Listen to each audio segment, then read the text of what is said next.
옆 사람과 인사 나누십시오. 환영합니다. 축복합니다. 다른 분을 향해서도 환영합니다.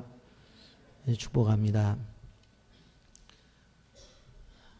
지난 한 달 동안 가정의 달을 맞이해서 가정에 대한 메시지를 전하고 이제 다시 출애굽기의 말씀으로 돌아왔습니다. 출애굽기 25장부터 시작해서 40장까지는 성막과 관계가 있는 말씀입니다. 사실 내용적으로 보면 쉬운 것이 아니기 때문에 전체적으로 이 성막에 대한 이해를 하기 위해서 우리가 한번 영상으로 자료를 보고 이런 것이구나 여러분들이 깨닫고 이제 매주일 하나님의 말씀을 들으면 좀 더 이해하기가 쉬울 것 같아서 이제 먼저 영상을 보고 말씀을 계속하도록 하겠습니다. 출애굽한 이스라엘 백성들에게는 첫 번째 성소였던 성막. 그곳은 하나님이 계시는 거룩한 곳이자 하나님께서 백성들과 만나 주셨던 만남의 자리였는데요. 광야에 이 하나님께서 모세에게 만들라고 한 그 사이즈 그대로 만들어 놓은 것입니다. 일일이 다 설명하기는 이 짧은 시간 어렵겠지만은 이 모든 크기와 너비와 재료와 이 모든 것을 이미 하나님께서 시내산에서 모세에게 말씀하시고 모세는 그 식양대로 그래서 들어가게 되면 이 성막 뜰에 제일 먼저 보이는 것이 이 번제단입니다. 저 새수랑처럼 이 부삽도 있고 그다음에 손잡이. 왜냐하면 이동 중에 또 이동을 해야 되니까. 또 이 크기도 이렇게 돼 있고 그 안쪽을 보면 사실 이제 동물을 태워서 그 향을 하나님께 드리고 하나님께서는 흠양하시는 데에 또 이 밑에 보면 재료까지. 저기 이제 불쏘시개잖아요. 이 광야에서 많진 않지만 이 자라난 그리고 메마른 것들이 얼마나 화력이 좋은지 모릅니다. 그렇군요. 더 중요한 것은 또 하나 중요한 것은 바로 동물을 잡은 피를 뿌리는 거예요. 번제단에 뿌리기도 하고 그 뿌린 피를 형상화해서 장면인가요? 또 제단에 뿌려도 바르게 하면서 피와 그 태운 향, 그 희생을 통해서 하나님께 기쁘게 했던 백성들. 그다음에 또 하나가 물두멍이죠. 물두멍이 정결 예식에 이 광야에 물이 흔치 않았지만은 솟아나는 깨끗한 물을 이제 물두멍에 크게 담아놓고 항상 하나님께 나아갈 때는 깨끗하게 정결함. 이렇게 해서 이제 물두멍에서 이 정결 의식을 하고 이제 안으로 들어가면 회막으로 진짜 회막이에요. 이 안에 들어가게 되면 이게 진설병 떡상입니다. 그렇군요. 이제 여기가 성소라는 곳이고 이 떡상도 이제 다 금으로 두르고 또 6개, 12지파를 의미하기도 하고 그다음에 이제 진설병 떡상 맞은편에 바로 등대입니다. 등대가 또 위치해 있고 사실 저희 스튜디오에도 있는데 그렇죠.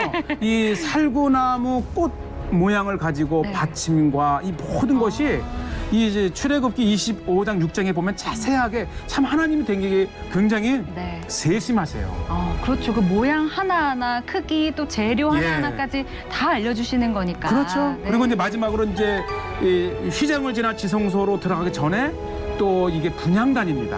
향. 아름다운 그 향을 피우기 위해서 여러 개를 이렇게 기름을 넣고 가장 중요한 건데 바로 홀리 앤 홀리스 지성소입니다. 지성소. 이 들어갈 때의 그 느낌. 우리는 예수 그리스도에서 이렇게 마음 놓고 이 자유함으로 들어갈 수 있잖아요. 이것이 바로 법궤입니다. 법궤통이 있고 그 위에 뚜껑, 속죄소라고 하는 뚜껑이 있고 그 뚜껑 위에 두 그룹을 만들어서 서로 이제 마주보게 만들면서 얼굴은 땅을 보게 만들고. 그렇죠. 여기 이렇게 들어가도 우리의 마음속에 계속 이 경건한 마음과 함께 때로는 두려운 마음도 있어요. 약간 하나님 앞에. 마음도 있고요. 그렇습니다. 그리고 더 중요한 것은 이제 진짜 과연 이 법궤에 무엇이 들어있을까? 이 안쪽도 열어볼 수 있군요. 자, 열어보면 이 안에 아까 바로. 세 가지가 들어있다고 하셨어요? 네. 원래는 이 출애굽에는 이제 두 가지가 언급이 되어 있지만 이 히브리서에 따라서 세 개를 놓았는데 네. 첫째는 이 시내산에서 네. 모세가 하나님께로부터 받은 두 돌판이 있고요. 네. 그다음에 이것은 이제 광야 40년간 하나님께 먹여주었던 가시와 같다고 하는 과자와 같은 만나. 그다음에 이것이 아론의 지팡이. 쌍난 지팡이 아몬드죠. 아몬드 나무. 아, 그게 아몬드 나무예요. 그렇죠. 네. 그렇군요. 그래서 법궤 보면 안까지. 이스라엘 백성은 이 법궤를 40년 내내 네. 이 가나안 땅에 들어와서까지도 이 하나님께서 주신 말씀을 기억하고 네. 아론 제사장을 기억하고 우리에게 일용할 양식을 주시는 하나님을 기억하면서 이 법궤를 늘 네. 이 기도와 예배의 중심에 놓았던 것을 볼 수 있고요. 네. 성막의 말씀에 들어가기에 앞서서 이 전체적인 윤곽을 아셔야 되기 때문에 영상을 통해서 전체를 보았는데 좀 도움이 될 것이라고 생각이 되어집니다. 그런데 성막의 구조와 의미를 생각해 볼 때 우리가 먼저 생각해야 되는 것은 뭐냐면 하나의 구약의 어떤 제사의 방법이라고만 그렇게 생각하지 말고 이 속에 바로 신약적 의미, 그 영적 의미가 가득히 담겨져 있다라고 하는 것들을 생각하면서 오늘 말씀을 좀 여러분들이 이해해야 될 것이라고 생각합니다. 제일 먼저 우리는 성막에 대한 전체적인 이해를 할 필요성이 있는데 성막을 지을 때에 하나님은 헌신을 통해서 짓기를 원하셨습니다. 그 성막에 대한 것들을 신학적 의미로 우리가 이해된다고 했는데 구약에서 말씀하고 있는 이 의미들을 여러분들 쉽게 이해하기 위해서는 교회라고 이렇게 우리가 바꾸어 생각하면 가장 빠른 이해가 될 것이라고 생각됩니다. 여러분 오늘 2절 말씀에 보면 이스라엘 자손에게 명령하여 내게 예물을 가져오라고 기쁜 마음으로 내는 자가 내게 바치는 모든 것을 너희는 받을지니라 그렇게 말씀했습니다. 성막을 지을 때에 모든 성도들이 하나님 앞에 그 성막을 짓기 위한 재료들을 가져오고 물질을 가지고 와서 이제 성막을 짓게 되어지는데 여기에 보면 기쁜 마음으로 낸다라는 표현을 쓰고 있는 것을 볼 수가 있습니다. 여러분 성막을 짓는 일들에 있어서 어떤 한 사람만으로 이 모든 것들이 되어지는 것은 아니다. 여기 보면 금도 들어가고 은도 들어가고 그리고 7절에 가보면 보석도 들어가요. 여러분 왜냐하면 성막은 그냥 대충 짓는 게 아니었어요. 그렇기 때문에 모든 사람들이 합력해서 바로 이 성막을 지었어요. 하나님의 교회도 마찬가지예요. 교회는 한 사람이 교회를 세워나가는 게 아니에요. 많은 사람들이 함께하고 동역해서 건강한 교회를 세워나간다고 하는 것을 우리는 기억해야 되는 것입니다.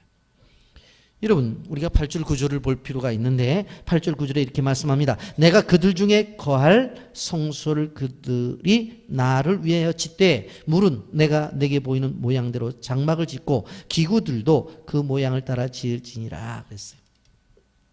여기서 한 가지 알 수 있는 것은 성막을 짓는 것은 하나님의 뜻이었다라고 하는 것입니다. 하나님이 소원이셨어요. 그래서 이 성막을 설계할 때 누가 설계했느냐? 하나님이 설계했어요. 한마디로 말하면 인간의 작품이 아니었다라고 하는 것입니다. 그러니 하나님의 생각 속에 성막을 지었으니 그 속에 얼마나 많은 영적 비밀들이 담겨져 있겠느냐 하는 것입니다. 우리 성막을 보면서 그 속에 하나님의 영적인 비밀이 감추어져 있음을 우리는 깨달을 수가 있습니다. 여러분 이제 직접 성막으로 우리가 들어가 보게 되어질 텐데 첫째 보면 성막을 들어가기 위해서는 문이 있습니다. 그런데 그 문은 바로 무엇을 상징해요? 구원의 유일한 길을 상징한다고 하는 것입니다. 출애굽기 27장 16절에 보면 뜰문을 위하여 청색, 자색, 홍색 실과 가늘게 꼰 배실로 수놓아 짠 20규빗의 휘장이 있게 할지니 그 기둥이 넷이요 받침이 넷이며 라고 그렇게 말씀하고 있습니다. 여러분, 성막에 들어가기 위해서 제일 먼저 만나는 게 뭐예요? 문이죠. 문. 성막 문이 제일 먼저 만나게 되어집니다. 이 성막문은 청색, 자색, 홍색 실과 가늘게 꼰 배실로 수놓아 짠 것입니다. 이것은 예수 그리스도의 사역을 보여주는 것입니다. 청색은 선지자 되신 예수요, 자색은 왕 되신 예수요, 홍색은 제사장 되신 예수입니다. 바로 선지자고 왕이고 제사장 되신 예수 그리스도에 대한 표징적인 그러한 모습으로 이렇게 재료를 선택해서 바로 이 문을 만드는 것이었습니다. 여러분, 그러므로 예수 그리스도를 믿지 아니하고 하나님 앞에 갈 수가 없어요.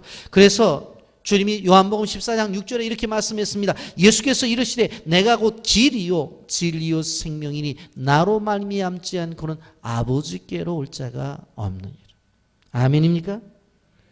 바로 길이요 진리요 생명이 아니고는, 바로 그 예수님이 아니고는 아버지께로 갈 자가 없어요.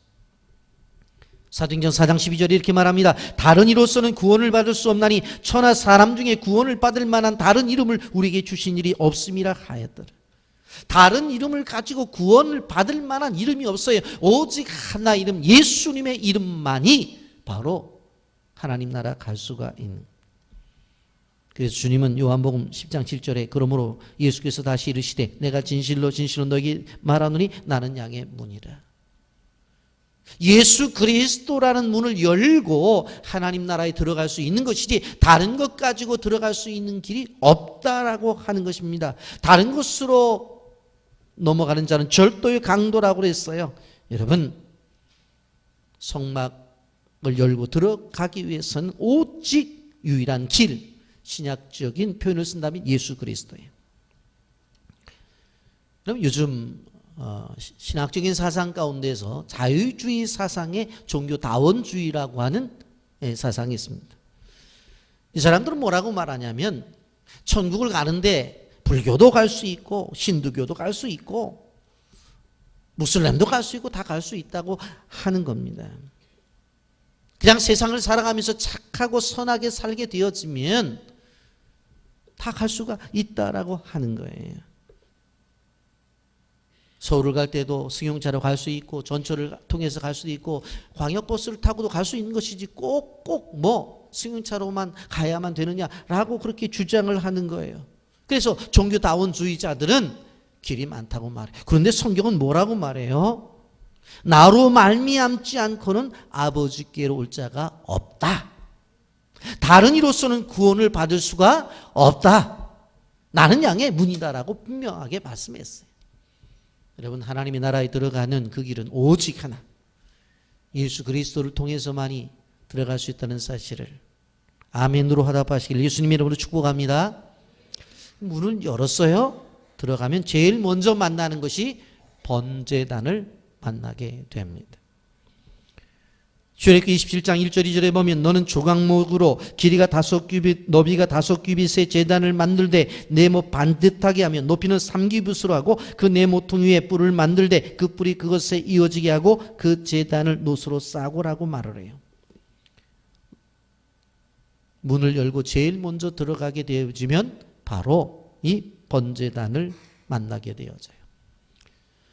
번제단이 뭐하는 곳에 제사를 드리는 것인데 그것에 와서 어떻게 해요? 자기가 가지고 온 재물을 태워서 바로 제사를 드려요. 그 사람의 삶의 형편을 따라서 어떤 사람은 비둘기를 드리고 어떤 사람은 양을 드리고 어떤 사람은 염소를 드리고 어떤 사람은 소를 드리는 거예요. 자신의 어떤 삶을 생각하면서 더 나아가서 자신이 지난 한 주간의 삶을 생각해 보면서 자신의 또 형편도 생각하면서 재물을 선택해서 드려요. 여러분, 예수님은 십자가상에서 모든 인류의 죄를 위해서 제물이 되어 주셨어요. 마태복음 27장 46절 제9시점 예수께서 크게 소리질러 이르되 엘리 엘리 라바 사박다니 하시니 이는 곧 나의 하나님 나의 하나님 어찌하여 나를 버리셨나이까 하는 뜻이라. 골고다라고 하는 제단 위에 예수님께서 제물이 되셨어요. 여러분, 이 사실을 요한복음 3장 14절 15절에 보면 모세가 광야에서 뱀을 든 것 같이 인자도 들려야 하리니 이는 그를 믿는 자마다 영생을 얻게 하려 하심이라 그랬어. 모세가 광야에서 뱀을 든 것처럼 인자도 들려야 할 것이다. 모세가 든 그 장대 뱀을 보는 사람마다 산 것처럼 바로 십자가에 들려진 그 예수를 바라보는 사람들마다 구원을 얻겠다는 거예요. 고린도전서 1장 18절 말씀에 십자가의 도가 멸망하는 자들에게는 미련한 것이요 구원을 받는 우리들에게는 하나님의 능력이라고 그랬어요. 여러분, 세상 사람들이 바라볼 때는 십자가를 짊어지고는 그 예수도 미련한 사람이고, 그리고 그것을 믿고 구원을 얻겠다고 생각하는 사람들도 미련한 사람이에요. 세상의 사람들은 어떻게 죄를 지었다고 해서 어떤 사람은 양을 가져가고 어떤 사람은 염소를 가져가고 어떤 사람은 소를 가져가서 그 번제단 위에 올려놓고 태우는 것을 볼 때 아니 왜 저래? 미련한 짓이에요. 그런데 성경은 뭐라고 말해요? 구원을 받는 우리들에게는 하나님의 능력이라고 그랬어요. 그 속에서 하나님의 능력이 나타나는 거예요. 세 번째, 그 번제단을 지나면 바로 물두멍이 나타나요. 죄를 씻는 장소예요. 출애굽기 30장 17절 19절에 보면 여호와께서 모세에게 말씀하여 이르시되 너는 물두멍을 노수로 만들고 그 받침도 노수로 만들어 씻게 하되 그것을 회막과 제단 사이에 두고 그 속에 물을 담그라. 아론과 그의 아들들이 그 두멍에서 수족을 씻되 그랬어요. 그 물두멍에서 손과 발을 씻는 거예요. 왜 그래요? 자기가 행한 일들 손 씻는 거예요. 자기가 걸어다니면서 잘못된 것들, 잘못된 장소에 가고 잘못된 행함이 있었던 곳에 간 것들 다 씻는 거예요. 여러분, 우리가 생각을 해봐요. 우리가 하나님의 은혜를 받고 살아가는 사람들이지만 우리가 아담의 자손으로서 자신의 영향성 때문에 죄를 지어요. 세상의 악함 속에 있기 때문에 죄를 지어요. 사단이 미혹하게 될 때 그것을 뛰어넘지 못해서 죄를 짓는단 말이에요.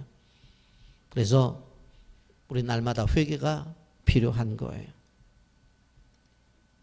우리가 하나님의 자녀로서 예수 그리스도를 믿음으로 말미암아 구원받은 거 분명해요. 그렇다고 해서 죄 안 짓나요? 그래서 예수님께 질문할 때 예수님께서 요한복음 14장 10절에서 이렇게 말했어요. 예수께서 이르시되 이미 목욕한 자는 발밖에 씻을 필요가 없느니라 온몸이 깨끗하니라. 너희가 깨끗하라 다는 아니라. 여러분, 한번 목욕했다고 해서 평생 목욕 안 해요? 또 더러운 부분 씻어내야 되잖아요. 번제단에서 제물로 제사를 드렸다고 해서 다 끝난 것이 아니라 또 그 죄 짓는 것 때문에 그 물두멍에서 끊임없이 손을 발을 씻어야 된다고 하는 것입니다. 그리고 이제 뜰에서 문을 열고 들어가게 되어지면 왼쪽에 금촛대가 있습니다. 어둠을 밝히는 역할을 합니다. 출애굽기 25장 31절 너는 순금으로 등잔대를 쳐 만들되 그 밑판과 줄기와 잔과 꽃받침과 꽃을 한 덩어리로 연결하고 그랬어요. 금촛대를 만들어라. 여러분, 성소에 들어오게 되어진다면 그 안에 늘 빛 가운데 거하게 되어져요. 여러분, 이건 밖에서 들어오는 빛이 아니라 그 안에서 바로 끊임없이 비춰지는 빛이에요. 외부에서 들어온 빛이 아니라 성소 내부에서 비춰지는 빛이. 여러분, 우리는 세상 속에서 빛으로서의 사명을 감당하는 거예요. 요한복음 1장 9절 10절에 보면 참빛 곧 세상에 와서 각 사람에게 비추는 빛이 있었나니 그가 세상에 계셨으며 세상 그로 말미암아 지은 바 되었으되 세상이 그를 알지 못하였고 그랬어요. 여러분, 참빛 곧 세상에 와서 각 사람에게 비추는 빛이 있었어요. 누구를 말하는 거예요? 예수 그리스도를 말씀하는 거예요. 우리에게 빛이 없었지만 참빛 대신 예수님이 오심으로 말미암아 우리는 그 빛 대신 예수님을 통해서 우리가 빛을 받고 그 빛을 발하는 사람이 되었어요. 마태복음 5장 16절 이같이 너희 빛이 사람 앞에 비추게 하여 그들로 너희 착한 행실을 보고 하늘에 계신 너희 아버지께 영광을 돌리게 하라. 하나님의 구원받은 백성들은 그 빛을 받았다고 한다면 착한 행실이라고 하는 통로를 통해서 끊임없이 세상에 빛을 비춰야 된다고 말씀을 하고 있습니다. 그 다음에 오른쪽에 보면 진설병, 곧 생명의 양식이 있습니다. 출애굽기 25장 23절에 너는 조각목으로 상을 만들되 길이는 2규빗, 너비는 1규빗, 높이는 1규빗 반이 되게 하고 라고 말씀하면서 30절 말씀에 보면 상위에 진설병을 두어 항상 내 앞에 있게 할지니라 그렇게 말씀했어요. 제사장이 성소에 들어가게 되어지면 진설대 위에 있는 진설떡을 먹고 백성을 위해서 기도해요. 바로 제사장을 위한 생명의 양식입니다. 요한복음 6장 35절에 예수께서 이르시되 나는 생명의 떡이니 내게 오는 자는 결코 줄이지 아니할 터이요 나를 믿는 자는 영원히 목마르지 아니하리라 말씀했어요. 여러분 하나님의 말씀은 생명의 떡이에요. 시편 1편 2절에 오직 여호와의 율법을 즐거워하여 그 율법을 주야로 묵상하는 자라고 그랬어요. 사도행전 17장 11절에 보면 베레아에 있는 사람들은 데살로니가에 있는 사람들보다 더 너그러워서 간절한 마음으로 말씀을 받고 이것이 그러한가요? 날마다 성경을 상고함으로 말씀하고 있어요. 누가복음 24장 32절에 보면 그들이 서로 말하되 길에서 우리에게 말씀하시고 우리에게 성경을 풀어주실 때 우리 속에서 마음이 뜨겁지 아니하더냐 하고 그랬어요. 이 떡은 항상 있었어요. 먹으면 또 채워놓고 먹으면 또 채워놓고. 하나님의 교회에 있어서 말씀은 항상 살아 있어야 돼요. 모든 사람들에게 이 말씀이 제공되어져야 돼요. 그래서 찾아와서 말씀을 듣고를 원하는 사람들에게도 말씀을 전하고 또 찾아오지 못하는 사람들은 찾아가서 또 신방을 통해서 말씀을 전하고 개인적으로는 또한 큐티를 통해서 말씀을 묵상하고 끊임없이 하나님의 교회는 말씀이 살아있어야 돼요. 그렇지 않으면 하나님의 교회가 아니에요. 여러분 그리스도인들에게 생명의 양식이 필요해요. 그 양식을 먹을 때에 허기지 않는 거예요. 또 한 가지 조금 앞으로 나가면 분향단이 있습니다. 이것은 기도를 상징하는 것입니다.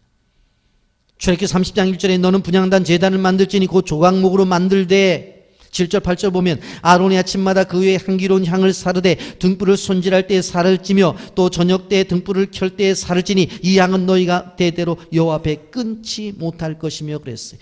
분향단에 바로 이 향은 아침 저녁으로 끊임없이 바꿔줘서 이 향이 사라져서는 안 된다고 그랬어요. 아침, 저녁으로. 이스라엘 가면 저녁 기도회를 우리 교회도 하려고 생각을 합니다. 끊임없이 아침이든 저녁이든 기도회가 있어서 성도들이 모여서 기도해야 돼요. 이 분향단은 지성소 언약궤 바로 앞에 있었어요. 그래서 제사장이 아침 저녁으로 향을 살려서 성소에 항상 이 향기가 충만했어요. 오늘날 이 시대에 이건 기도를 상징한다고 말씀했죠. 바로 기도의 향기가 충만해야 돼요. 교회를 움직이는 원동력은 기도입니다. 계시록 5장 8절 말씀 보세요. 그 두루마리에 취하심에 네 성물과 이사자 장로들이 그 어린 양 앞에 엎드려 각각 검은과 향이 가득한 큰 대접을 가졌으니 이 양은 성도들의 기도다. 하나님 나라에 가서 천국에 가서까지 우리가 해야 될 것이 뭐냐? 하나님 앞에 기도라고 하는 것을 우리는 기억해야 되는 것입니다. 기도는 바로 활동할 수 있는 에너지를 공급하는 영적인 기름인 것입니다. 여러분, 교회는 기도의 힘에 의해서 지탱한다는 것을 기억하셔야 돼요. 어떤 이유든지 간에 기도는 멈춰서는 안 되는 거예요. 사무엘은 기도 쉬는 것이 죄라고 말씀했고 사도 바울은 무시로 성경 안에서 기도하라고 했어요. 예수님도 제자들을 모아놓고 너희는 이렇게 기도하라고 기도를 가르쳐 주셨습니다. 그러니 기도가 얼마나 중요한지를 알아야 되는 거예요. 여러분, 그리스도인이라 하면서 기도하지 않는다면 그는 건강한 그리스도인이 아니에요. 날마다 하나님의 얼굴을 구하시기를 주님의 이름으로 축복합니다. 그리고 그 문을 열고 들어가면 바로 지성소인데 거기에 바로 언약궤가 있습니다. 지금까지 문을 열고 들어가면서 기쁜 하나님의 만남이 있었지만 실제적으로 최종적인 기쁜 하나님의 만남은 이 지성소 안에 있는 언약궤에서 이루어진 거예요. 출애굽기 25장 11절 12절 너는 순금으로 그것을 싸되 그 안팎을 싸고 위쪽 가장자리로 돌아가며 금태를 두르고 금고리 넷을 부어 만들고 그 네 발에 달 때 이쪽에 두 고리 저쪽에 두 고리를 달매라고 말씀해요. 21절 22절에 보면 속죄소를 궤 위에 얹고 내가 내게 증거할 판을 궤 속에 넣으라. 거기서 내가 너와 만나고 속죄소 위 그 증거궤 위에 있는 두 그룹 사이에 내가 이스라엘 자손을 위하여 내게 명령한 모든 일을 내게 이르리라. 성막에 있어서 지성소는 거룩한 장소예요. 성소와는 달리 이 지성소는 대제사장도 1년에 한 번밖에 들어갈 수가 없어요. 근데 예수님이 십자가에 죽으실 때에 이 성소와 지성소에 있는 휘장이 위에서 아래로 찢어졌어요. 그래서 모든 사람이 늘 들어갈 수 있도록 그렇게 바로 예수님이 하셨어요. 대제사장이 들어가게 되어질 때도 정한 시간에 들어가야 돼요. 정한 의복을 입어야 돼요. 정한 제물을 가지고 들어가야 돼요. 대제사장이라고 해서 잘못 들어갔다가는 거기서 죽어요. 그래서 제사장의 옷에 보면 방울이 달려져 있어요. 밖에 있는 다른 제사장들이 들어보면 딸랑딸랑 소리가 나면 제사가 진행이 되는구나. 그 소리가 안 나면 대제사장이 그 안에서 죽은 거예요. 그래서 끈으로 묶여져 있는 걸 갖고 밖에서 끌어낸단 말이에요. 그래서 대제사장도 바로 지성소에 가서 제사를 드리기 전에 어떻게 자기를 위한 속죄 제사를 드려요. 그리고 사죄함을 받은 다음에 들어가는 거예요. 그렇게 거룩한 장소예요. 근데 여러분 한번 보세요. 히브리서 9장 11절 12절 그리스도께서 장래 좋은 일의 대제사장으로 오사 손으로 짓지 아니한 것 곧 이 창조에 속하지 아니한 더 크고 온전한 장막으로 말미암아 염소와 송아지 피로 하지 아니하고 오직 자기의 피로 영원한 속죄를 이루사 단번에 성소에 들어가셨네요.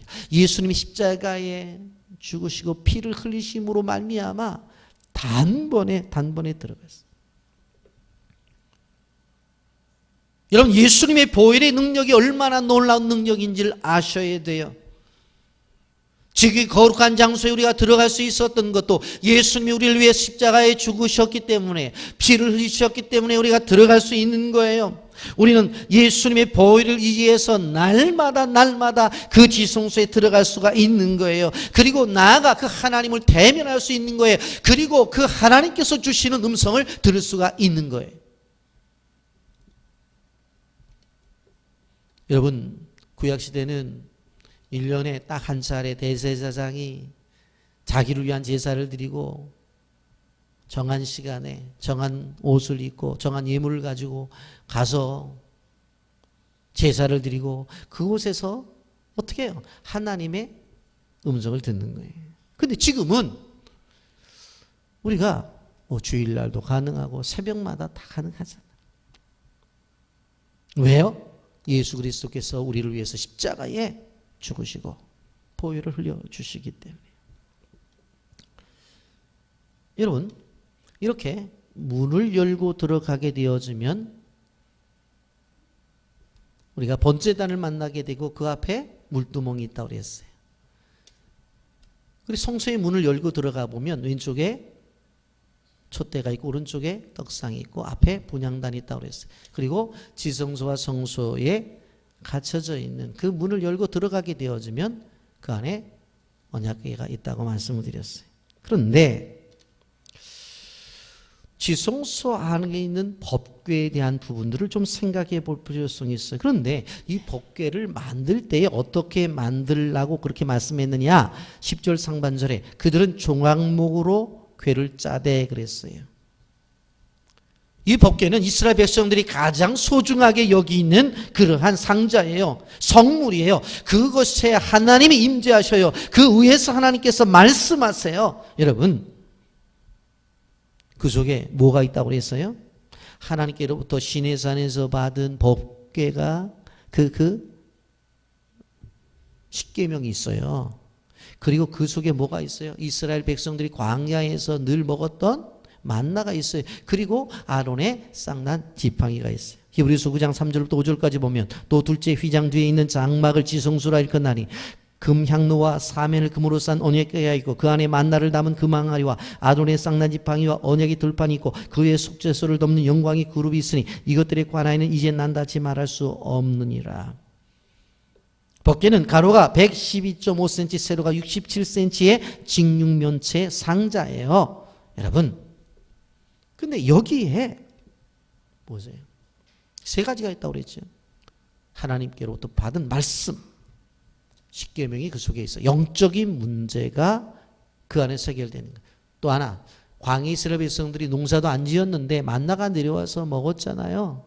육신의 문제도 그 안에 해결이 되는 거예요. 그리고 아론의 쌍난 지팡이, 마른 막대기인데 거기 싹이 나. 여러분, 기적이에요. 삶을 통해서 기적을 경험하는 거예요. 그게 뭐예요? 바로 이 지성소에 있는 이 언약궤를 통해서 경험되어진 거예요.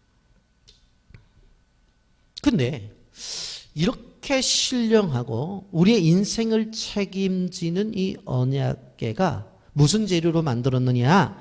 바로 아카시아 나무로 만들었어. 근데 이 아카시아 나무로 만들 때에 조각목을 사용하라고 그랬어요. 쪼가리 나무라는 거예요. 우리가 생각해 볼 때는 이게 좋은 것 같으면 큰 좋은 나무 널판 한 짝짜리를 만들어서 멋있게 하고 거기에 뭐 나무테도 좀 나이테도 있고 그러면 좋을 것 같은데 그런 것이 아니라 이런 쪼가리를 만들어서 붙여서 만들으라는 거예요. 여러분, 아카시아 나무는 시나이 반도에 흔히 볼 수 있는 시띠 나무예요. 아주 값비싸요. 그리고 가시도 있어요. 별로 쓸모없는 나무예요. 사람들이 땔감으로도 부족하다고 생각하는 나무였어요. 그런데 그런 나무로 거룩한 법궤를 만들려고 한 것입니다. 이런 여기에 하나님의 기쁜 뜻이 있어요. 천한 나무이지만 하나님이 쓰신다고 선택을 하면 하나님의 손에 의하면 귀하게 쓰임을 받을 수가 있다고 하는 거예요. 아무리 보잘것없는 인생이라 할지라도 하나님의 손에 붙들리면 귀한 존재로 쓰임을 받을 수가 있다고 하는 것입니다. 그럼 1979년 미스 USA, 미국의 가장 아름다운 여인으로 세릴 양이라고 하는 자매가 선택이 되었습니다. 그런데 11년 전에 교통사고로 인해서 불구자가 되어서 휠체어 생활을 하고 있었어요.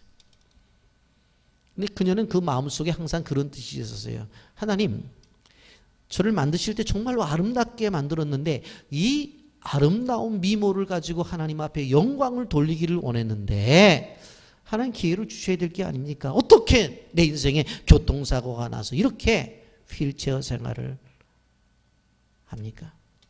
근데 거기까지만 끝나면 안 돼. 그가 뭐라고 기도를 해요? 하나님, 제가 일어서서 바로 미스 USA 대회에 나갈 수 있도록 치료해 주옵소서. 그걸 내가 믿습니다. 라고 끊임없이 기도를 해요. 어느 날 부흥회에 참석했는데 부흥회 때에 하나님께서 내가 가지고 있는 모든 질병을 치료해 주실 거라고 하는 말씀을 듣고 그 말씀에 대한 아멘하고 응답받아 일어나게 됩니다. 그녀는 미국 52대 미스 USA에 바로 당선이 돼요. TV의 기자가 인터뷰를 합니다. 우리가 듣기로는 당신이 과거에 불구자였다고 그랬는데 어떻게 이렇게 치료를 받고 어떻게 나올 수가 있어서 당선이 될 수 있었습니까? 이 자매가 이렇게 말을 해요. 여러분들은 어떤 의사를 만나서 이렇게 치료를 받았느냐고 그렇게 질문을 하고 싶고 그런 답을 원할 거예요. 어떤 사람들은 어떤 운동을 통해서 어떤 약을 통해서 이렇게 치료를 받고 일어섰느냐고 그렇게 질문하고 답을 원할 거예요.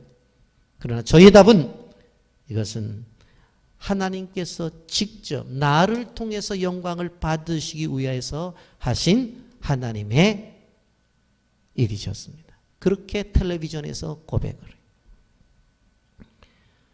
휠체어를 타고 다니던 사람도 하나님이 치료해 주시니까 하나님이 역사를 나타내는 거예요. 여러분, 우리가 아무리 비참한 인생이라 할지라도 조각목과 같은 인생이라 할지라도 하나님이 들어쓰시겠다고 작정하시면 우리를 통해서 하나님의 역사가 나타난다는 사실을 기억하시기를 바랍니다. 또 한 가지, 아카시아 나무로 봇개를 만들 때는 뭐예요? 다듬어야 돼요. 이게 뭐 반듯한 나무가 아니에요. 조각목이에요. 그래서 껍질을 벗겨내야 되죠. 또 잘라내야 되죠. 예? 나무 입장에서 보면 얼마나 아프겠어요. 껍데기 벗기지, 나무 자르지, 톱질하지, 얼마나 아프겠어요. 재료가 보잘것없기 때문에 더 바로 잘 다듬어야 돼요. 뭐 재료만 좋으면 큰 판때기 같으면 턱 자르면 되잖아요. 그걸 페이퍼질하면 되는데 이거는 조각못을 가지고 해야 되니까 얼마나 힘들었겠어요. 여러분, 그날 미켈란젤로가 한 대리석 가게를 지나가게 되었는데 그 집 앞에 큰 돌이 하나 있는 거예요. 그래서 그것을 구입하고 싶어서 이제 그 대리석 가게 주인에게 찾아가서, 주인어른, 저 대리석을 지금 제가 구입하고 싶은데 얼마 하면 되겠습니까? 그랬더니 이 주인이 웃으면서, 아이고, 저거 제가 12년 전에 사다가 놨는데 누구 하나 거들떠 보는 사람이 없어서 나도 저거 귀찮고 아주 천덕꾸리입니다. 집 앞에 있어서 이러지도 못하고 저러지도 못하고, 뭐 실어만 가십시오. 그래서 미켈란젤로가 그것을 실어와서 그 다음부터 어떻게 했어요? 정으로 쪼고 잘라내고 작품을 만들기 시작했어요. 다 끝난 다음에 그 돌을 도네이션한 그 대리석 가게 주인을 불렀어요. 불러서 보여줬어요. 깜짝 놀라는 거예요. 여러분, 버려진 돌이었는데 세계적인 작품을 만들어낸 거예요. 여러분, 모퉁이에 버려진 돌이라 할지라도 불필요한 부분을 잘라내고 그리고 아름답게 바로 한 예술가의 손에 들려지니까 작품이 나오는 거예요. 물론 작품이 나오기 위해서는 잘려져야 되는 부분도 있어요. 파내져야 되는 부분도 있어요. 그러나 바로 끝나고 나니 얼마나 아름다운 작품이 됩니다. 우리 하나님의 손에 있는 존재들이에요. 지금 보게 되면 볼품이 없어요. 그러나 하나님께서 잘라낼 것 잘라내고 파낼 것 파내고 벗겨낼 걸 벗겨내면 우리도 하나님께서 주신 이 세상 속에서 아름다운 작품으로 세워줄 수 있다고 하는 것입니다. 아멘입니까? 세 번째로, 아카시아무로 만든 덮개를 정금으로 입히라고 했어요. 여러분, 조각 이렇게 있는 것이 뭐 아름답겠어요? 아무리 다듬은들 무슨 멋있겠냐고. 그래서 정금으로 입히라고 했어요. 부족한 부분들을 보완하라고 하는 것입니다. 여러분, 저희 집에는 딸이 없어서 그런 경험이 없습니다만 딸이 있는 집안의 집사님들 얘기를 들어보면 이런 얘기를 해요. 하이 목사님, 우리 애가 잠깐 나갔다 왔더니 그 우리 애 아빠가 그렇게 생각해서 사줬던, 생일 선물로 사줬던 것을 얼굴에다가 범벅을 해가지고 그냥 다 망가뜨렸다는 거예요. 그래서 저한테 물어보는 거예요. 너 왜 이랬냐? 물어보면 엄마가 화장하니까 이뻐서 자기도 이뻐 보이려고 그랬다는 거예요. 화장은 뭐예요? 있는 상태보다도 더 나게 아름답게 만드는 거예요. 하나님께서 덮개를 조각목으로 만들고 화장을 시킨 거예요. 뭐로? 금으로. 가장 최고의 좋은 것으로 화장을 해서 아름답게 만든 거예요. 아카시아 나무의 정금을 빛나는 것은 우리의 부족한 부분을 하나님께서 친히 커버해 주신다고 하는 거예요. 여러분, 선물의 내용이 아무리 좋더라도 선물 이거 비싼 거야. 이건 정말로 귀중한 거야. 근데 가져올 때 보니까 여기저기 지저분한 거 묻혀갖고 어디서 보니까 신문 쪼가리에다 갖다 주면은 그거 기분 좋겠어요? 그러니까 눈빛이 보니까 그런 거라도 받았으면 좋겠어요. 그런 눈빛인데 사실은 포장이 그만큼 중요해요. 여러분, 하나님께서 법계를 만드셔서 그 속에서 가장 귀중한 것들을 담으셨어요. 십계명, 그리고 만나 항아리, 그리고 거기에 아론의 쌍난질라. 지금도 하나님께서 가장 귀한 것을 담기 위해서 지금도 이러한 조각목을 찾고 계셔요. 큰 나무를 찾고 있는 게 아니에요. 조각목을 찾고 계세요. 잘나고 잘생기고 실력 있고 능력 있어서 교만한 사람을 찾아 쓰시는 것이 아니라 누구도 쓸 수 없는 그 아카시아 나무, 그것 가져다가 잘라내고 껍질 벗기고 그리고 다듬어서 하나님이 나라의 일꾼을 만들기를 원한다는 사실을 기억하시기를 바랍니다. 여러분, 그러므로 우리 자신들을 드려야 돼요. 허물과 죄와 부족한 부분이 있어도 다 제하시고 하나님께서 우리의 필요한 부분들을 채우셔서 일을 쓰신다고 하는 것을 기억하시기를 바랍니다. 여러분, 오늘 우리는 6월달이 6월 6일 현충일도 있고 6월 25일 전쟁 기념도 있고 해서 보통 나라 사랑의 달, 애국의 달로 표현하고, 현충일이 있는 이번 주간을 나라 사랑 주일로, 혹은 6월 25일 주간을 나라 사랑 주일로 교회들이 많이 지키고 있습니다. 전쟁을 경험한 나라입니다. 그런데 끝난 날 아직도 핵 문제 때문에 세계가 골머리를 앓고 있는 것이 우리 한반도입니다. 여러분, 그런데 생각을 해보면 이 조각목과 같은 우리나라의 은혜를 주셨어요. 정치, 경제, 교육 다방면에서 우리가 받은 복을 생각해보면 너무나 많아요. 그리고 이 대한민국은 머물러 있지 않고 끊임없이 달려가고 있는 것을 볼 수가 있습니다. 동방의 아주 작은 나라, 그것도 반토막난 나라가 세계의 경제의 10위를 앞다투고 있어요. 여러분, 더군다나 더 나가서 문화 콘텐츠 면에서는 세계를 앞지르고 있는 것을 볼 수가 있습니다. 한류의 열풍은 바로 아시아를 넘어서 전 세계로 확장하고 있어요. 예전에 아무도 꿈꾸지 못한 일이에요. 기적같이 그런 일이 벌어지고 있습니다. 뉴스 한 편을 보고 말씀을 계속하겠습니다. 방탄소년단이 미국 LA에서 월드투어 공연을 시작했습니다. 전 세계 6만여 명이 한국어로 다 함께 부르는 이른바 떼창으로 경기장을 가득 메웠습니다. 김수형 특파원이 현장 분위기를 전해드립니다.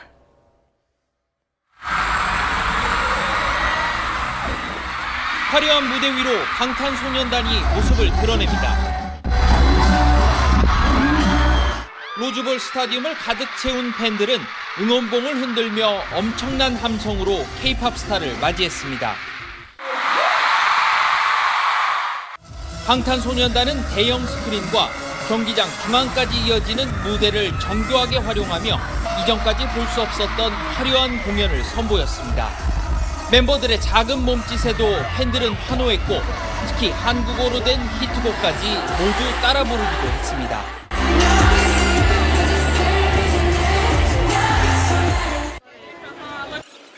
전 세계 각지에서 모인 팬들은 공연 시작 8시간 전부터 이미 공연장 밖을 가득 채웠습니다. 비행기를 타고 몇 시간을 날아온 팬들도 쉽게 찾아볼 수 있었습니다.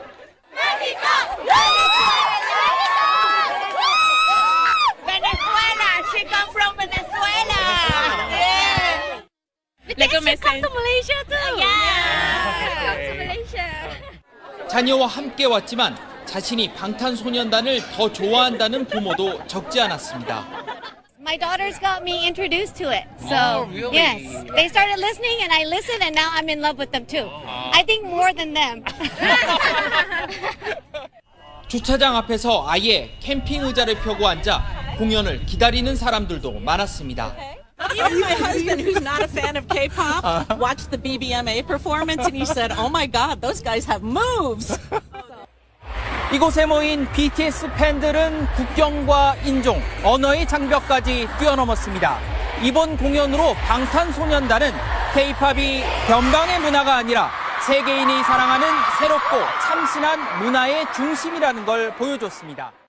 여러분, 우리나라를 뛰어넘어서 이제 한국을 뛰어넘은 이 콘텐츠가 아시아를 넘고 세계로 확장되고 있어요.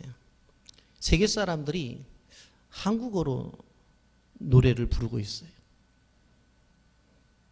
여러분, 요즘 먹고 살기 힘들다고 자꾸 그러는데 연세가 있으셔도 한국어 교사 자격증을 따면요, 어느 나라에 가든지가 한국어 교사로 채용이 되어져요. 요새 한국어 열풍이 일어나 있어요. 그래서 우리 교회에서 청년으로 있다 결혼한 수정자매도 베트남에서 대학에 들어가서 한국어 가르쳐요.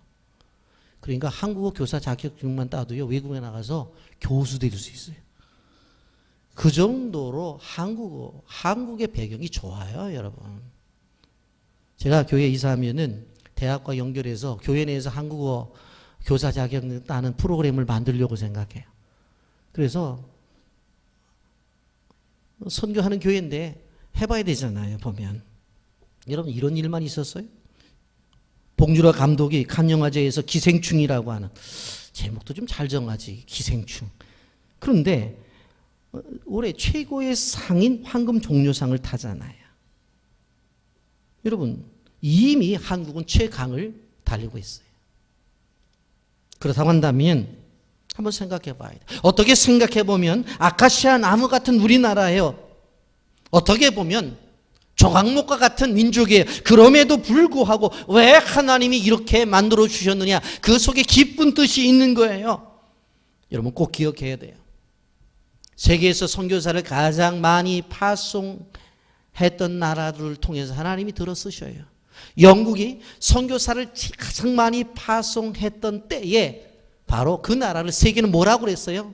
바로 해가 지지 않는 나라라고 말했어요.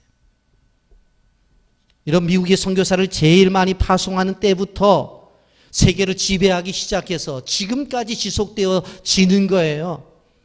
여러분, 오늘날 대한민국은 세계에서 선교사를 두 번째로 많이 파송한 나라예요. 왜 하나님이 이렇게 높여주셔요? 이러한 문화적인 배경과 이러한 경제적인 것들을 통해서 복음을 갖고 열방에 나가라고 하는 하나님의 뜻이에요. 그래서 세계에 문을 열어주는 거예요. 여러분, 세계에서 한국 여권을 갖고 들어갈 수 있는 나라가 우리나라가 두 번째, 미국보다 더 많아요. 여러분, 인터넷 들어가서 보세요. 제가 기억하기로는 170국이 넘거든요. 일본 다음에. 일본이 우리나라보다 하나 더 많더라고. 그런데 미국보다도 우리나라 여권을 가지고 들어갈 수 있는 나라가 더 많아요. 어디든지가, 어디든지. 지난 주간에 우리 노회에서 목사님들, 사모님들하고 선교부 중심으로 해서 캄보디아에 선교 대회를 했습니다. 이 노회가 이렇게 교회를 중심으로 해서 파송한 선교사들을 모아놓고 수고했다고 격려하고 또 이렇게 지원금도 주고 그러면서 선교 보고를 받게 되어지는데, 저도 꼭 가야만 됐었죠. 왜? 우리 교회에서 선교사를 파송했으니까. 그런데 건축 때문에 제가 뭐 지금 움직일 수 있는 상황이 아니라 못 갔어요. 못 갔는데 갔다 와서 목사님들이 저한테 전화를 하는 거예요. 비체교회 선교를 대단하다고 이야기는 들었지만 이번에 다시 한번 깜짝 놀랐다는 거예요. 단기팀이 전대식 선교사님 사역지에 들어왔기 때문에 하루 늦게 선교 보고를 하게 되어졌는데 울음바다가 됐다는 거예요. 그러면서 저한테 얘기를 해요. 어떻게 그렇게 선교를 잘하냐고. 저는 듣고만 있었죠.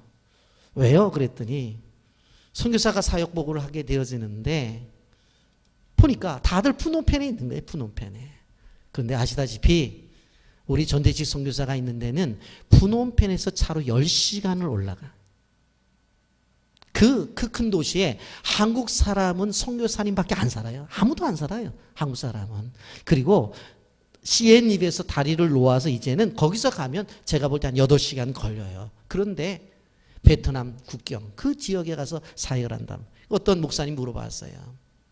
수많은 선교사들이 푸놈펜에 있고 이곳에서도 사역할 때가 많은데 왜 그곳에 갔고 그 나타나길이라고 하는 도시에서 왜 또 산속에 1시간, 2시간 들어가서 그 원주민들과 함께 생활하면서 사역을 합니까? 뭐라고 얘기했어요? 그곳에 예수님을 원하는 사람들이 있어서 그곳에 예수를 믿고 싶어하는 사람들이 있어서 우리는 찾아가고 우리 빛의 교회는 찾아갑니다. 여러분 다른 선교사님들 보게 되시면 푸놈펜에서 큰 교회에서 파송을 했으니까 재정 많이 들어오죠. 그러니까 빌딩 짓죠. 거기다 교회 짓죠. 일 안 한다는 게 아니에요. 저는 일 열심히 해요. 캄보디아 선교사님들 일 열심히 하거든요. 그런데 뭔가는 다르다는 거예요. 뭔가는 다르다는 거예요. 그러면서 이런 얘기를 해요. 빛의 교회는 미전도 종족 선교를 하잖아요. 또 한 목사님이 저한테 전화 와서 목사님 이번에도 큰 감명을 받았습니다. 그래요? 그러면서 그 얘기를 하는 거예요. 몇 년 전에 민다나와 갔었을 때 사실은 선교지에 가게 되면 구경도 가고 그러는데 지난번 민다나와 갔을 때 우리는 교회만 다녔잖아요. 그런데 자기 목사로서 일생에 그렇게 훌륭한 선교 여행은 못 봤다는 거예요. 그 여행이 어떤 여행이에요? 어떤 교회는 바로 12강을 넘어서 가잖아요. 비가 오면 강이 생겼다가 또 없어지기도 하니까 어떤 때는 뭐 이게 8개 강이 됐다가 뭐 12개 강이 됐다 그래요. 그런데 그 산 속에 가잖아요. 들어가다 보면 입구에 모스크들이 잔뜩 있어가지고 그 무슬림 곳을 지나가야 되고 중간 지점에 가보면 밀림이 나타나서 그곳은 바로 그 무슬림 사람들이 있기도 하지만 필리핀 공산당들이 훈련을 하는 장소도 지나가잖아요. 거길 지나가서 우리가 지어진 교회에 가잖아요. 그런 것을 경험한 목사님들이 깜짝 놀라는 거예요. 여러분, 우리는 이번에 제가 사역보고를 들으면서 저는 가보지도 못했지만 그런 생각을 하는 거예요. 아, 많은 분들에게 도전을 주고 있구나. 그래서 우리가 의로 선교도 준비하고 끊임없이 선교 현장에 나가려고 하는 거예요. 여러분 그것뿐만이 아닙니다. 오늘날 수많은 세계 젊은이들이 한국에 들어와요. 오늘 아침에 인터넷으로 정확하게 조사를 했어요. 지금 한국에 들어와 있는 외국 유학생들이 몇 명이냐? 17만 명이에요. 교육부에서 원하는 건 20만 명이에요. 제가 볼 때는 20몇 명 갖고 안 돼요. 왜? 내년부터는 고등학교 졸업자보다도 대학 입학 정원이 더 많아.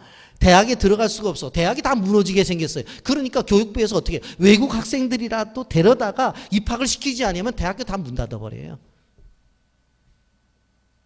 여러분 우리가 2019년을 지나면서 뭐라고 말해요? 2020년부터는 외국인의 근로자들이 오지 않으면 내년부터 외국인의 근로자들이 우리 한국의 공장에 들어가서 일하지 아니하면 한국의 산업은 돌아가지 않는데. 그게 신문에 나오는 거예요. 그러면 그들은 돈 벌러 와요. 그러나 우리는 그를 뭐로 생각해야 돼요? 선교의 대상으로 생각해야 되는 거예요. 그들을 향해 복음을 전해야 돼요. 그들로 하여금 하나님 믿고 본국에 돌아갔을 때에 예수의 제자가 되고 선교사가 돼서 돌아가야 되는 거예요. 저는 그래서 학교에서 외국인들을 향해서 선교사 파송을 해야 된다고 강력히 주장하는 사람이 와서 공부만 하고 하기만 따가고 가면 뭐하냐. 이곳에서 일주일에 한 번씩 외국인들 예배 드리고 이곳에서 공부하니까 그들로 하여금 어떻게 되어져요? 신학을 시키든 성교학을 시키든 공부시켜서 본국으로 돌아갈 때는 학위와 함께 선교사 파송 예배를 학교에서 드려야 된다는 거예요. 아멘. 여러분 우리는 기억해야 돼요. 우리나라 힘들죠. 요새 미중 국제 갈등 미국 편을 들자니 중국 눈치 보이고, 중국 편을 들자니 미국 눈치 보이고, 그래서 고을의 싸움에 새우꼴이 돼버리고 말았어요. 그래서 희망이 없다고 그래요. 그러나 믿는 사람들은 꼭 기억하셔야 돼요. 왜? 희망이 없는 게 아니에요. 우리가 언제 희망이 있이 살아왔어요? 하나님께서 우리에게 복을 주시면 모든 것이 해결이 되어지는 거예요. 저는 말씀드리잖아요. 저는 보릿고개를 경험한 사람이에요. 보릿고개를. 그래서 시금탈탈한 그 피죽을 먹어본 경험이 있다. 그런데 지금 생각해 보세요. 내 삶의 현장 속에서 얼마나 잘 살게 되었는가. 이스라엘 민족 마찬가지입니다. AD 70년에 디도 장군에 의해서 결국 이스라엘이 멸망을 하고 결국 세계 각국에 흩어지는 디아스포라가 되어지고 말아요. 그런데 그들이 모든 것들을 다 잃어버린 것 같았어요. 여러분, 수백만 명이 가스실에서 죽어갔어요. 그런데 그들이 죽어가면서도 뭘 얘기해요? 보내는 사람도 남아있는 사람도 샬롬을 얘기했어요. 당신에게 하나님의 평강이 있을 거라고. 그 믿음이 결국 1948년 5월 14일 독립을 이루게 되어졌고, 지금 세계 곳곳에서 이 유대인들이 바로 이 세계를 지배해 나가고 있는 것을 볼 수가 있습니다. 민족과 국가가 바로 서려면 신앙이 바로 서야 된다고 하는 것입니다. 성경은 분명히 약속했습니다. 신명기 28장에서 내가 내 하나님 여호와의 말씀을 청종하면 이 모든 복이 내게 임하며 내게 이르리니 그랬어요. 그래서 1절 말씀에 이렇게 말씀했습니다. 내가 내 하나님 여호와의 말씀을 삼가 듣고 내가 오늘 내게 명하는 그의 명령을 지켜 행하면 내 하나님 여호와께서 너를 세계 모든 민족 위에 뛰어나게 하실 것이다. 아멘. 따라서 하십시오. 너를 세계 모든 민족 위에 뛰어나게 하실 것이다. 아멘. 모든 민족 위에 뛰어난 민족, 모든 사람 위에 뛰어난 사람이라고 하는 것은 하나님의 약속 속에 이루어지는 건데, 그 약속은 복음을 통해서 이루어지는 거예요. 여러분, 한때 몽골 제국은 징기스칸에 의해서 전 세계를 지배하고 있었어요. 그런데 지금 보세요. 몽골이 어떤가? 한국에 그렇게 들어오고 싶어서 줄을 서고 있어요. 작년에 제가 몽골 학생들을 박사과정에서 가르쳤는데, 한국 오는 게 꿈이고, 한국 오래 사는 게 꿈이고, 한국 남자하고 시집 가는 게 꿈이고, 뭐 한국 음식 다 한국만 들어가면 다 좋대. 여러분, 알렉산더의 마케도니아 왕국도 마찬가지예요. 한때 세계를 지배했지만 지금 어때요? 여러분, 이집도 마찬가지예요. 애굽이라고 하는 그 나라, 관광객이 아니면 먹고 살 수 없는 나라가 되어져 버렸어요. 왜 이렇게 쪼그라들었냐고요. 당대 로마를 생각해 보세요. 지금은 그리스라고 하는 자그마한 나라. 왜 그렇게 됐어요? 그 중심에 뭐가 없어요? 예수가 없어요. 그 중심에 복음이 없는 거예요. 여러분, 하나님을 경외해야 하는 대한민국을 위해서 기도하세요. 제가 늘 아무리 세가 복잡해도 그 답은 교회에 있다. 아무리 세상이 험악해도 그 답은 바로 교회에 있다고 이야기한 걸 잘 들으셔야 돼요. 그 속에 누가 있어요? 하나님을 믿는 믿음의 자녀들이 있는 거예요. 여러분, 이 세상을 어제도 뭐 퀴어 축제한다고 난리가 아닌데, 그거 반대하는 사람들은 바로 교회밖에 없어요. 교회밖에. 이 윤리적인 타락의 문제도 교회가 해결하는 것이고, 경제적인 문제의 해결도 교회가 하는 것이고요. 물론 교회 안에는 우리가 하는 것이지만, 여러분, 교회가 아니면 소망이 없어요. 광야 이스라엘 백성들이 출애굽을 했을 때 아무것도 없었어요. 농사를 지었습니까? 그런데 먹고 사는데 걱정이 없었잖아요. 국방력이 있었어요? 그런데도 아말렉이 쳐들어와도 이겼잖아요. 그러면 이러한 삶 속에서 어떻게 그들이 견뎌낼 수가 있었느냐? 무슨 학교가 있었어요? 교육이 있었어요? 그렇지 않았어요. 그런데도 하늘에 만나 내리죠. 메추라기가 오죠. 생수가 나오죠. 여러분, 길이 없는데 구름 기둥과 불 기둥이 인도하잖아요. 한 가지가 있었어요. 뭔 줄 아세요? 이스라엘 민족 사이에 뭐가 있었어요? 성막이 있었어요. 교회가 있었다고요. 동쪽에 세 지파, 서쪽에 세 지파, 남쪽에 세 지파, 북쪽에 세 지파, 12지파가 그 가운데 성막을 놔두고 머무르다가 일어나게 되면 2개 지파가 먼저 떠나고, 그 다음에 성막이 떠난 다음에 뒤에 2개 지파가 따라갔어요. 제일 먼저 두 개 지파가 나가고 성막이 가운데 있어요. 두 개 지파가 따라가면서 항상 이스라엘 민족에 있어서는 성막이 중심이에요. 중심. 교회가 중심이었다는 교회가. 그럴 때 하나님이 책임져 주시는 거예요. 여러분, 나라 사랑의 달을 맞이해서 꼭 기억해야 돼요. 이 나라가 바로 되기 위해서 뭐예요? 교회가 바로 서야 돼요. 그 안에 신앙인들이 바로 서야 돼요. 말씀을 정리합니다. 어느 백만장자의 집에 파티가 열렸어요. 수많은 손님들이 왔어요. 그런데 포도주를 나르던 한 하인이 그만 실수를 해서 그 포도주 잔을 놓쳐요.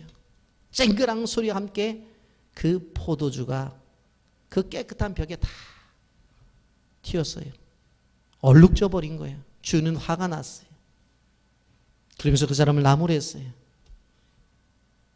그러면서 다음 장소로 이동할 때에 어떤 한 사람이 나와서 괜찮다고, 제가 여기 남아 있겠다고, 그러면서 그 하인에게 붓을 하나 그리고 그림 물감을 하나 갖다 달라고 요청을 해요. 그러더니 사람들이 없는 장소에서 그 얼룩진 벽에다가 그림을 그리기 시작해요. 아름다운 벽과 쫓기는 사슴이라고 하는 그림이 탄생되어지는 순간이었습니다. 여러분, 어떤 인생이든지 간에 얼룩져 있어요. 허물이 없는 사람은 하나도 없어요. 그러나 우리가 기억해야 될 것은 화가의 유명한 작품으로 바뀌어지듯이 허물 많은 우리 인생도 하나님의 손에 의해서 아름다운 작품으로 바뀌어질 수 있다는 사실을, 명작의 인생이 될 수 있다는 사실을 기억하시길 바랍니다. 옆 사람과 인사하세요. 명작의 인생입니다. 아멘입니까? 초광목 같은 인생도 하나님 앞에 귀하게 쓰임받을 수 있어요. 가시나무 같은 민족도 들어 쓰임받을 수 있어요. 여러분, 이제 세상은 이성의 한계를 뛰어넘어서 동양의 철학이나 종교에 관심을 갖고 명상이나 요가를 한다고 그래요. 그래서 그러한 신앙이 아닌 다른 것에 심취하고 있다고 해요. 그런 것이 구원해 줄 수가 없습니다. 우리나라를 건질 수 있는 것 오직 하나님 한 분밖에 없습니다. 주님의 임재가 늘 있으면 200만 명이 보호를 받았던 것처럼 주님의 임재가 있으면 사막이라도 보호를 받을 수가 있다고 하는 거예요. 주님이 임재하시면 무수한 문제를 가지고 있는 이 나라도, 우리가 운영하는 기업도, 우리의 가정도, 우리의 인생도 하나님의 축복을 받을 수 있습니다. 하나님을 경외하십시오. 하나님의 복을 갈망하십시오. 이게 승리의 비결입니다. 예배를 드리는데 목숨을 다하세요. 절대적으로 하나님 앞에 예배를 드리는 일에 있어서 다른 어떤 것과도 타협하지 마세요. 그리고 하나님 앞에 나와서 신령과 진정한 예배를 드리세요.